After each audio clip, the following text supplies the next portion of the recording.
laaj bi ci des te moo bari ci ñun duñ ko faral di seet mooy lu tax buñ nee xalifa rekk sëriñ la ñuy xalaat buñ nee xalifa rekk sëriñ la ñuy xalaat te yàlla xalifa bi mu tudd ci alquran inni jaa'ilun fil ardi xalifa xalifa bi da di ñetti catégorie mulkiyatan wa milkiyatan wa malakutiyatan ñetti catégorie yi ñoo séq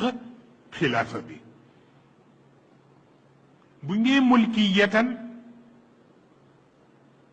mooy les hommes politiques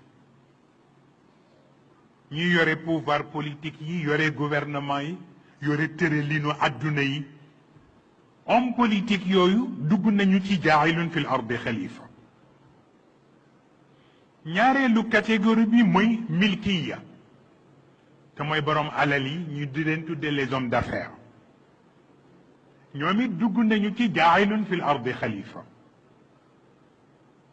bu ñetteel bi mooy malakutiya te mooy nitu yàlla yi ñoom kenn waxaalewu leen ñoom ñépp ñu ngi ci cadre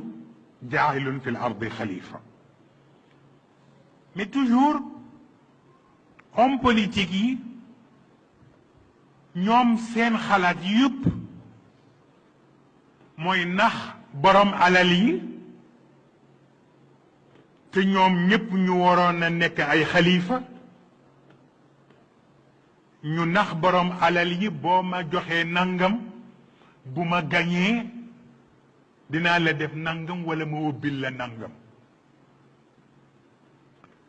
borom alal yi jël alal ja jox leen ñu fekki sëriñ si ñu jox malakutiya kenn ku ne ñu yëkkati enveloppe jox la wala ñu tabaxal la jàkka wala ñu ubbil la tool wala ñu wutal la oto bu bees pour que nga wax ña la topp pour ñu woteel leen xilaafa bi daal di yàqu ci ñetti catégorie yépp ci mulkiya bi ci milkiya bi ak ci malakutiya waaw